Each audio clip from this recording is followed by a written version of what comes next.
میرے رب نے فرمایا اذا جاء اجلهم فلا يستأخرون ساعة ولا يستقدمون، جب وہ وقت مقرر آ جائے ایک آن نہ پہلے آئے گی نہ ایک آن بعد میں آئے گی۔ وہ رب تعالیٰ کا وعدہ ہے، تم ہزار جتن کر لو اس سے نہیں بچ سکتے۔ اب ہمارا کانفیڈنس اس سے بھی بڑھ کر کے اس لیے ہونا چاہیے کہ کائنات میں اگر اللہ کے بعد سب سے بڑا مرتبہ کسی کا تھا تو میرے آقا محمد رسول اللہ صلی اللہ علیہ وسلم کا۔ جب رسول پاک بھی موت کے مرحلے سے گزر چکے، اب بچا کون ہے؟ اب بچا کون ہے؟ اللہ تعالیٰ کو اگر موت نہیں دینا ہوتا تو اپنے محبوب کو نہیں دیتا، لیکن ان کو بھی موت کے مرحلے سے گزارا، اس کا مطلب ہے اب دنیا میں کوئی نہیں بچنا ہے۔ یہود و نصارہ اس کی خواہش کرتے ہیں کہ وہ موت سے بچ جائیں اور پوری دنیا میں کنٹرول حاصل کریں۔ اب تمہیں ان کے درمیان رہ کر کیا کرنا چاہیے وہ میں بتاتا ہوں میرے عزیزو۔ اب یہ حالات جو ہے بڑھتے چلے جائیں گے، ہو سکتا ہے انہوں نے پوری دنیا کو غلبہ میں لینے کے لیے ہزار جتن کر لیے۔ ابھی جو حالات ہیں کرنٹ ایشوز، اس میں تو یہ ہے کہ حضور اکرم صلی اللہ تعالیٰ علیہ وسلم کی وہ حدیث بھی صادق نظر آ رہی، عمران بیت المقدس خراب یثرب و خراب یثرب ظہور الملحمۃ۔ حضور صلی اللہ علیہ وسلم فرماتے ہیں بیت المقدس آباد کر دیا جائے گا، مدینے کو ویران کر دیا جائے گا۔ مدینے کو ویران کیا جائے گا، بیت المقدس یروشلم میں ہے، جو بیت المقدس جانتے ہیں آپ، مسجد اقصی فلسطین میں ہے، اسے آباد کیا جائے گا اور مدینے کو ویران کیا جائے گا۔ اور جب مدینہ ویران ہو جائے تو تم دیکھو ملحمۃ الکبریٰ شروع ہو جائے گی۔ اب یہ بڑی نشانیاں میں بتا رہا ہوں، یہ بڑی نشانیاں۔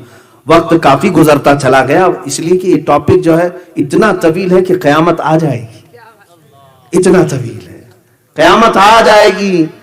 عزیزان گرامی وقار، حضور اکرم صلی اللہ تعالیٰ علیہ وسلم نے فرمایا کہ تم دیکھو کہ مدینے کو ویران کیا جائے گا، بیت المقدس کو آباد کیا جائے گا۔ ترتیب سے میں بتا رہا ہوں کیسے کیا کیا چیزیں پہلے آتی ہیں، اس کے بعد کیا کیا آنی، علامات قیامت۔ مدینہ جیسے ویران ہوگا ملحمۃ الکبریٰ شروع ہو جائے گی۔ یہ کیا ہے میں اس کی ڈیٹیل بتاتا ہوں۔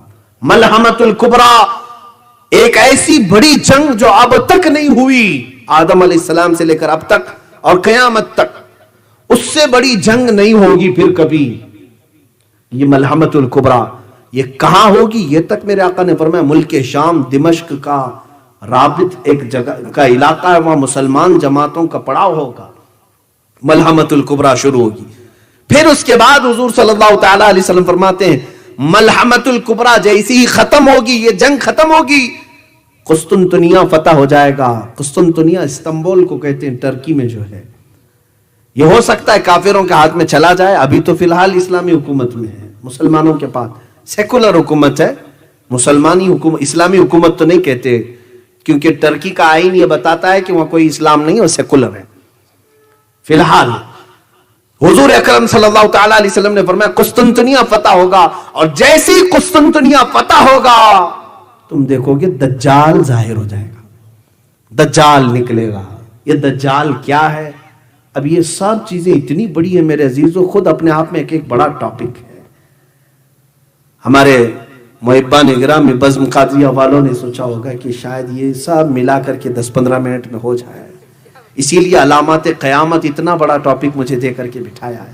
اور میں ابھی طالب علم ہی ہوں اس زمانے میں، اس میں یہ سب علوم کا میں ابھی طالب علم ہوں، ابھی پڑھ ہی رہا ہوں میں۔ بہرحال جتنا پڑھ چکا اس میں سے جو مجھے یاد رہ گیا وہ عرض تو کروں گا ہی۔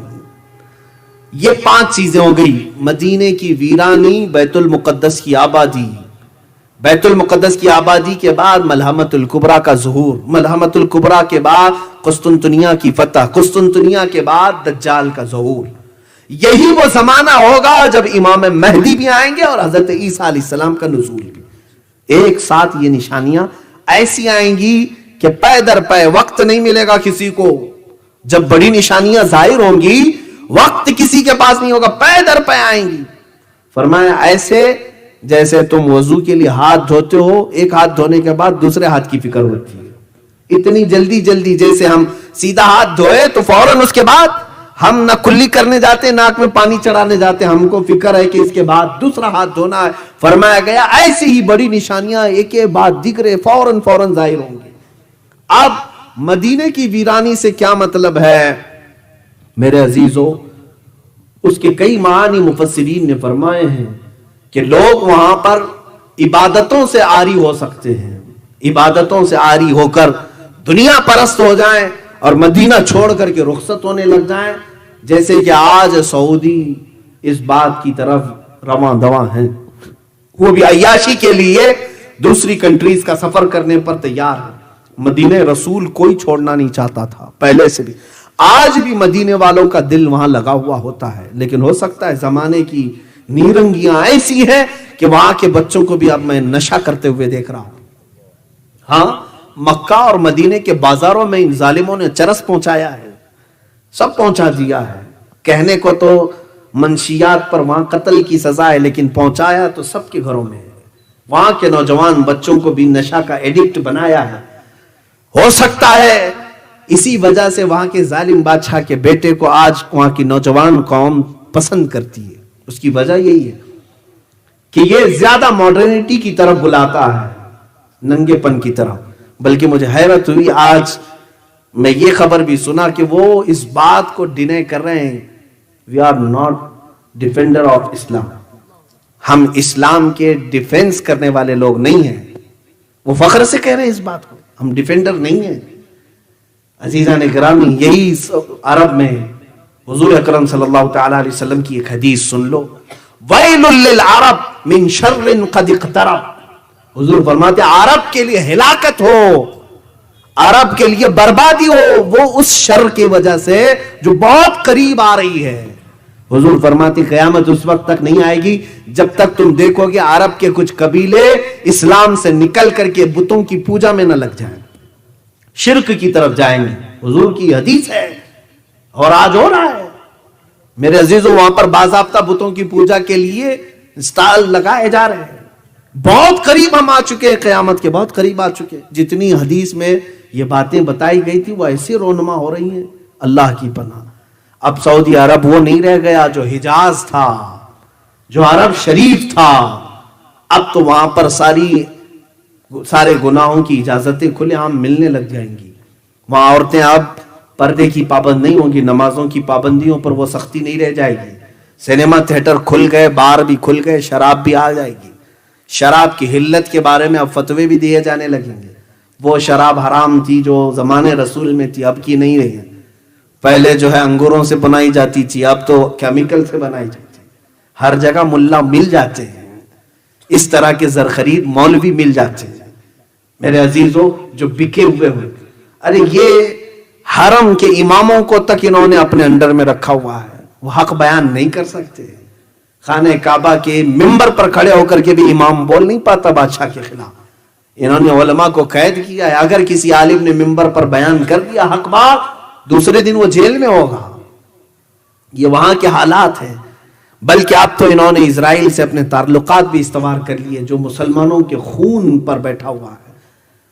وہ اسرائیل جس کے متعلق وہ یہود، میں یہودی ان ظالموں کے بارے میں کہہ رہا ہوں جن کے بارے میں قرآن نے کہا غیر المغضوب علیہم ولا الضالین، اے اللہ ہمیں ان کے راستے پر نہ چلا جن پر تیرا غضب ہوا ہے۔ کس پر غضب ہوا ہے؟ قوم یہود پر۔ اور لوگ مجھے کہتے ہیں آپ اتنا زیادہ ایک قوم کو ٹارگٹ کر کے بولتے ہیں، تو میں کہا میں نہیں بولتا ہوں، قرآن کہہ رہا ہے، قرآن جگہ جگہ فرما رہا ہے وَبَاءُوا بِغَضَبٍ مِّنَ اللَّهِ، وہ اللہ کے غضب میں لوٹے ہوئے ہیں۔ یہی یہود کے بارے میں اللہ فرماتا ہے يَقْتُلُونَ النَّبِيِّينَ بِغَيْرِ حَقٍّ، یہ نبیوں کا قتل کرتے تھے، نا حق قتل کرتے تھے۔ قرآن کی یہ آیات بتا رہی میرے عزیز۔ یہودیوں کے متعلق بولنے سے اب یہ لوگ ہم سے کہتے ہیں کہ زیادہ نہ بولیں آپ ایک قوم کے خلاف۔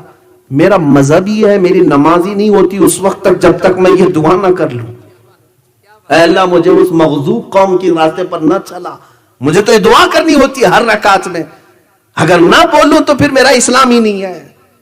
عزیزان گرامی وقار، اپنی قوم کو ان تمام شر اور فتن سے آگاہ کرنا ہر عالم کی ذمہ داری ہے، ہر عالم کی ذمہ داری ہے۔ اب میں بات جو عرض کر رہا تھا وہ یہ ہے کہ مدینے کی ویرانی کیسے ہوگی؟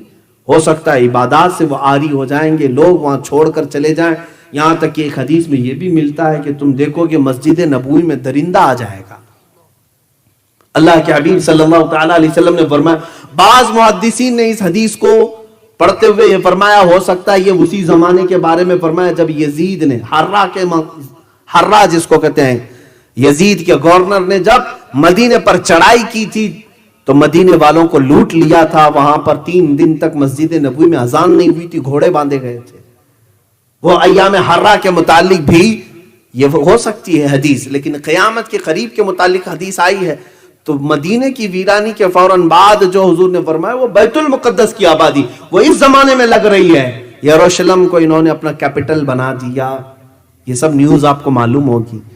اسرائیل اب اپنے کیپٹل یروشلم کو بنایا, بیت المقدس کو. امریکہ نے اس کو تسلیم کر لیا, بڑے بڑی کنٹریز نے تسلیم کر لیا. آج تک یہ معمہ تھا, آج تک یہ جو ہے لا ينحل مسئلہ تھا کہ فلسطین اور اسرائیل کے درمیان یہ پہلے سے اقوام متحدہ جو UN ہے وہ اس کو تسلیم نہیں کرتا کہ تل اویو جو اسرائیل کا کیپٹل تھا وہیں تم رہو. لیکن آج اس نے دادا گیری کر کے بیت المقدس پر ہم قبضہ کر لیا اور اپنی سفارت خانے بھی دوسری کنٹریز کے وہاں منتقل کر دیے, اپنا کیپٹل بنا دیا. اور اب یہود کا منصوبہ یہ ہے کہ بیت المقدس مسجد اقصی کو ختم کرنا ہے. وہاں پر انہوں نے جعلی ارتھ کویک بھی لائے, زلزلے لا کر کے کسی طرح مسجد گر جائے, اس کے بعد ان کو ہیکل سلیمانی بنانا ہے. 3rd ٹیمپل اس کو کہیں گے, یہ بنانا ہے. کیونکہ یہودیوں کے عقیدے میں یہ ہے کہ جب 3rd ٹیمپل بنائیں گے تب ان کا مسیحا آئے گا. وہ مسیحا کس کو کہتے ہیں؟ دجال کو کہتے ہیں. دجال کے انتظار میں ہیں یہودی, کیونکہ دجال کی فوج میں سب سے زیادہ جو لوگ ہوں گے وہ صرف یہودی ہوں گے. یہودی اس کے انتظار میں روزانہ نہ جانے کیا کیا بلی چڑھاتے ہیں, تسبیح پڑھتے ہیں, اس کے آنے کے انتظار میں دعائیں کرتے ہیں. دیکھیں مسیحا کا لفظ جو ہے 3 بڑے مذہبوں میں ملتا ہے, یہودیوں کے مذہب میں, عیسائیوں کے مذہب میں اور ہمارے مذہب میں بھی مسیحا کا لفظ, لیکن ڈیفرنٹ ہے. سوچنے کی فکر کرنے کی طریقہ الگ الگ ہے. یہودی دجال کو مسیحا سمجھتے ہیں اور مسلمان اور عیسائی عیسیٰ علیہ السلام کو مسیحا سمجھتے ہیں. ہم بھی عیسیٰ علیہ السلام کے انتظار میں ہیں, عیسائی بھی انتظار میں ہیں. بعض عیسائی, بعض تو یہ کہتے ہیں کہ وہ مصلوب ہو گئے, قتل ہو گئے, ان کو پھانسی دے دی گئی. لیکن بعض ان میں بھی بہت ساری فرقے ہیں, آرتھوڈکس ہیں, کیتھولک ہیں, پروٹسٹنٹ ہیں, سب کے عقیدے اپنے اپنے الگ الگ بنے ہوئے ہیں. انجیلوں کی بھی قسمیں الگ الگ ہو گئی, بائبل کی کتنی. بہرحال ایک متفقہ عقیدہ یہ ہے کہ عیسیٰ علیہ السلام دوبارہ آئیں گے, اور مسلمانوں میں تو سب میں اتفاق ہے. حضور نے فرمایا قیامت اس وقت تک نہیں آئے گی جب تک عیسیٰ ابن مریم نازل نہ ہو جائے. حضور نے فرما بھی دیا ہے کہاں آئیں گے, کیسے آئیں گے. دمشق میں آئیں گے, ملک شام میں عیسیٰ علیہ السلام وہاں آئیں گے. اب یہ بعد کی باتیں ہیں, یہ علامات. اور تو یہاں بات تھی بیت المقدس کی آبادی. 2 لاکھ بستیاں ابھی یہودیوں نے بنائی, جہاں پر بینڈ تھا 2 لاکھ لوگوں کو بسا دیا. یہ آباد کرتے جا رہے ہیں, اور سارے 5 سٹار ہوٹل یروشلم کی طرف جا رہے ہیں. یہ بیت المقدس کی آبادی ہے. فرمایا گیا تھا جو حدیث میں کہ بیت المقدس آباد ہوگا, مدینے کو ویران کیا جائے گا. سوچو آپ, یہ تو میں صرف گیس کر کے آپ کو قریب کرنا چاہ رہا ہوں. اس کے بعد ان لوگوں نے ساری ملٹی نیشنل کمپنیاں جتنی بھی ورلڈ کی ہیں ان سب کا سینٹر انہیں اسرائیل میں بنانا ہے, یروشلم میں بنانا ہے. چند دنوں کے بعد آپ دیکھو گے یہ جو سپر پاور ہیں یہ بھی سب ٹوٹ کر بکھر جائیں گے, اور 1 ورلڈ آرڈر کے اعتبار سے سب اسرائیل کی طرف منتقل ہو جائیں گے.